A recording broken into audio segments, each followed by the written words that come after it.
60 வயசுக்கு மேல நாம செய்யற சில சாதாரண பழக்கங்கள் சிகரெட் பிடிக்கிறத விட மோசமானதுன்னு சொன்னா நம்புவீங்களா? ஆனா அதுதான் உண்மை. இன்னைக்கு நம்மள பலரும் கவனிக்க தவறுற 5 முக்கியமான தவறுகளை பத்தி தான் நாம பார்க்க போறோம். இது உங்க ஆரோக்கியத்தை நீங்களே நினைச்சு பார்க்காத வழிகள்ல பாதிச்சிட்டு இருக்கலாம். நம்ம எல்லாருக்குமே இந்த ஒரு எண்ணம் இருக்கும் இல்லையா? நான் நல்லா தானே சாப்பிடுறேன், எனக்கு பெருசா எந்த நோயும் இல்ல, நான் ஃபிட்டா தான் இருக்கேன்னு நினைப்போம். இது நமக்கு ஒரு விதமான மன தைரியத்தை கொடுக்குது. ஆனா இது போதுமா? இங்கதான் நாம ஒரு முக்கியமான விஷயத்தை மிஸ் பண்றோம். உண்மையான ஆபத்து திடீர்னு வர்ற ஒரு பெரிய நோயில இல்ல. அதுக்கு பதிலா நம்ம ஒவ்வொரு நாளும் செய்யற சின்ன சின்ன பழக்கங்கள்ல தான் ஒளிஞ்சிருக்கு. சின்ன பழக்கம் தானே அப்படின்னு நாம நினைக்கலாம். ஆனா காலப்போக்குல அது ஏற்படுத்துற பாதிப்பு ரொம்ப ரொம்ப அதிகம். சரி, இந்த முக்கியமான பயணத்துல நாம என்னென்னலாம் தெரிஞ்சுக்க போறோம்னு ஒரு சின்ன ஓவர்வியூ பாத்துரலாம். முதல்ல, வயசு அதிகமாகும் போது நம்ம உடம்போட ரகசியங்களை புரிஞ்சுக்க போறோம். அப்புறம் உடல் நலத்தை கெடுக்கிற முதல் 3 பழக்கங்கள்.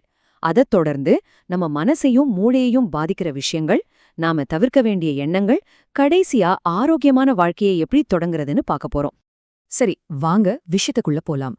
ஏன் 60 வயசுக்கு மேல சின்ன சின்ன பழக்கங்கள் கூட இவ்ளோ பெரிய பாதிப்பை ஏற்படுத்துது? இதுக்கு பின்னாடி இருக்கிற அறிவியலை புரிஞ்சுக்கிறது ரொம்ப முக்கியம்.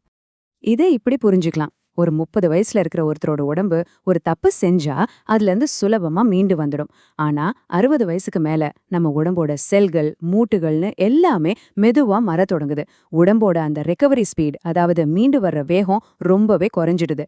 அதனால சின்ன வயசுல சாதாரணமா தெரிஞ்ச ஒரு பழக்கம் இப்போ நேரடியான ஒரு உடல்நல பிரச்சனையா மாற வாய்ப்பு இருக்கு. இப்போ நாம நம்ம உடம்ப நேரடியா பாதிக்கக்கூடிய முதல் 3 பொதுவான மற்றும் ஆபத்தான தவறுகளை பத்தி பார்க்கலாம். தவறு, நம்மள நிறைய பேர் தெரிஞ்சோ தெரியாமலோ செய்யறது. குறிப்பா ரிட்டையர்ட் ஆன பிறகு அதிக நேரம் டிவி பார்க்கறது, பேப்பர் படிக்கிறது, இல்லனா சும்மாவே உட்கார்ந்திருக்கிறது மாதிரியான பழக்கங்கள் இயல்பாவே அதிகமாயிடும். இதுல இருக்கிற உண்மையான ஆபத்து என்னன்னா, மெடிக்கல் ஸ்டடீஸ் படி ஒரு நாளைக்கு 6லிருந்து 8 மணி நேரம் நீங்க தொடர்ந்து உட்கார்ந்திருந்தா அது நம்ம ரத்த ஊட்டத்தை மெதுவாக்கிடும்.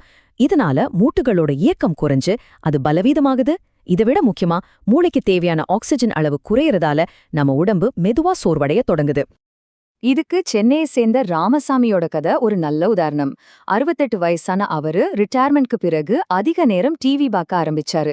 ஆரம்பத்துல எல்லாம் நல்லாதான் இருந்துச்சு. ஆனா ஒரே வருஷத்துல அவருக்கு கடுமையான மூட்டு வலியும் நடக்கிறதுல சிரமமும் ஏற்பட்டுச்சு. டாக்டர் சொன்ன காரணம் ஒன்னே ஒண்ணுதான்: உடம்புக்கு எந்த இயக்கமும் இல்லாதது. நாம செய்யற 2வது பொதுவான தவறு போதுமான அளவுக்கு தண்ணி குடிக்காம இருக்கிறது. வயசாக நம்ம உடம்புக்கு தாகம் எடுக்கிற உணர்வே குறைய ஆரம்பிச்சிடும். இது ரொம்ப முக்கியமான விஷயம். தாகம் எடுக்கலங்கிறதுனால உடம்புக்கு தண்ணி தேவையில்லைன்னு நாமளே நினைச்சுக்கிறோம். ஆனா உடம்புக்கு தண்ணி ரொம்ப ரொம்ப அவசியம். நீர்ச்சத்து குறைஞ்சா அது பிளட் பிரஷர்ல மாற்றங்களை ஏற்படுத்தும். தலை சுத்தல், கிட்னி பிரச்சனைகள், ஏன் நம்ம ஞாபக சக்தியில கூட குறைபாட்டை உருவாக்கலாம். ரொம்ப முக்கியமா, நம்மள நிறைய பேர் ஏதாவது மருந்து மாத்திரை எடுத்துக்கிட்டு இருப்போம் இல்லையா? உடம்புல நீர்ச்சத்து குறைவா இருந்தா அந்த மருந்துகளோட பக்க விளைவுகள் அதிகமாகிற அபாயம் இருக்கு. ஒரு 72 வயசு பாட்டிக்கு தொடர்ந்து தலை சுத்தல். எல்லா டெஸ்டும் எடுத்து பார்த்தோம், காரணம் என்னன்னே தெரியல. கடைசியில டாக்டர் ஒரு சிம்பிளான கேள்வி கேட்டாரு: நீங்க ஒரு நாளைக்கு எவ்வளவு தண்ணி குடிக்கிறீங்கன்னு. அவங்க 1 லிட்டருக்கும் குறைவா குடிக்கிறது தெரிய வந்தது. அதுதான் அத்தனை பிரச்சனைக்கும் மூல காரணம். 3வது தவறு ரொம்ப ரொம்ப கவனிக்க வேண்டிய ஒண்ணு, டாக்டர் கிட்ட கேட்காம மருந்து மாத்திரைகளை எடுத்துக்கிறது. வயசான பிறகு பல பிரச்சனைகளுக்காக ஒரே நேரத்துல பல மருந்துகள் எடுத்துக்கிறது சாதாரண விஷயம்தான். ஆனா பிரச்சனை என்னன்னா, தலைவலிக்கு ஒரு மாத்திரை, மூட்டு வலிக்கு வேற ஒரு மாத்திரைன்னு சுயமா டாக்டர் கிட்ட கேட்காம நாமளே மருந்துகளை சேர்த்துக்கும்போது அது நம்ம கல்லீரல் மற்றும் சிறுநீரகங்களை நேரடியா பாதிக்குது. மருத்துவ ஆய்வுகள் என்ன சொல்லுதுன்னா, 65 வயசுக்கு மேல இருக்கிறவங்க ஹாஸ்பிட்டல் அட்மிட் ஆகுறதுக்கு முக்கியமான காரணங்கள்ல ஒண்ணு இந்த மாதிரி மருந்துகளை தப்பா கலந்து எடுத்துக்கிறது தான். இதுவரைக்கும் நாம பார்த்தது உடம்பு சம்பந்தப்பட்ட விஷயங்கள். இப்போ இன்னும் ஒரு ஸ்டெப் மேல போய் நம்ம மனசையும் மூளையையும் பாதிக்கிற 2 பெரிய எதிரிகளை பத்தி பார்க்கலாம். நீங்களும் இப்படியெல்லாம் நினைச்சிருக்கீங்களா? வயசானாலே தூக்கம் குறைஞ்சிடும், அது இயல்புதான் அப்படின்னு. ஆனா அது ஒரு பெரிய கட்டுக்கதை. உண்மை என்னன்னா, உங்க வயசு எதுவா இருந்தாலும் சரி, உங்க உடம்புக்கு குறைஞ்சது 7 மணி நேர தூக்கம் கண்டிப்பா தேவை. தூக்கம் குறைஞ்சா ஞாபக மறதி வரும், கவனம் சிதறும், மன அழுத்தம் வரும். இதெல்லாம் நமக்கு தெரியும். ஆனா இப்ப நான் சொல்லப் போற விஷயம் உங்களை ஆச்சரியப்படுத்தலாம். நாம தூங்கும்போதுதான் நம்ம மூளை தனக்குள்ள இருக்கிற நச்சு கழிவுகளை வெளியேத்தி தன்னைத்தானே சுத்தம் செஞ்சுக்குது.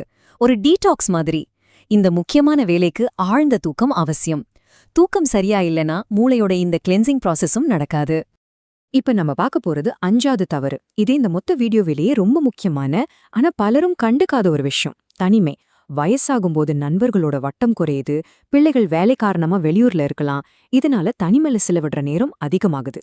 ஆனா ஆய்வுகள் சொல்ற ஒரு உண்மை நம்மள அதிர்ச்சிக்குள்ளாக்கும். ரொம்ப நாள் தனிமையா இருக்கிறது ஒரு நாளைக்கு 15 சிகரெட் பிடிக்கிறதுக்கு சமமான பாதிப்பை உடம்புக்கு ஏற்படுத்துமா. யோசிச்சு பாருங்க. இது வெறும் மன அழுத்தத்தோட நிக்கிறதில்ல, நேரடியா உங்க ஞாபக சக்தியையும் இதய ஆரோக்கியத்தையும் பாதிக்குது. இத நிரூபிக்க ஒரு ஆய்வு செஞ்சாங்க. சமூகத்தோட சுறுசுறுப்பா இருக்கிற பெரியவங்களையும் தனிமையில இருக்கிற பெரியவங்களையும் ஒப்பிட்டு பார்த்தாங்க. முடிவுல எந்த சந்தேகத்துக்கும் இடமே இல்ல. யாருக்கு சமூக தொடர்புகள் வலுவா இருந்துச்சோ அவங்கதான் நீண்ட காலம் ஆரோக்கியமா வாழ்ந்தது கண்டுபிடிக்கப்பட்டது. சரி, இவ்ளோவும் தெரிஞ்சும் ஏன் நிறைய பேர் இந்த தவறுகளை திரும்ப திரும்ப செய்றாங்க? இதுக்கு பின்னாடி இருக்கிற சைக்காலஜி ரொம்ப சிம்பிள். அதுதான் பழக்கம். பல வருஷமா செஞ்ச ஒரு விஷயத்த மாத்துறது எவ்ளோ கஷ்டம் நம்ம எல்லாருக்குமே தெரியும் இல்லையா? நம்ம மனசுக்குள்ள ஒரு குரல் கேக்கும், இத்தனை வருஷமா இப்படிதானே இருந்தேன், எனக்கு ஒன்னும் ஆகலையேன்னு. அது உண்மைதான். ஆனா அறிவியல் சொல்ற இன்னொரு உண்மையும் நம்ம ஏத்துக்கணும். நம்ம உடம்பு வயசுக்கேத்த மாதிரி மாறிக்கிட்டே இருக்கு. அப்போ நம்ம பழக்க வழக்கங்களையும் அந்த மாற்றத்துக்கேத்த மாதிரி புத்திசாலித்தனமா நம்ம மாத்திக்க வேண்டாமா?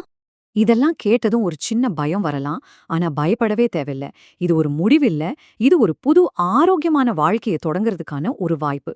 அதுக்கு என்ன செய்யணும்னு இப்ப பார்க்கலாம்.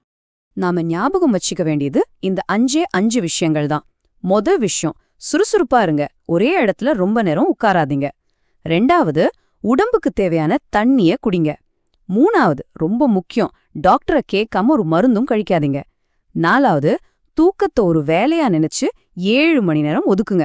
கடைசியா 5வது, தனிமையை தவிர்த்து நண்பர்கள் உறவினர்களோட தொடர்பில் இருங்க. இத மட்டும் செஞ்சா போதும்.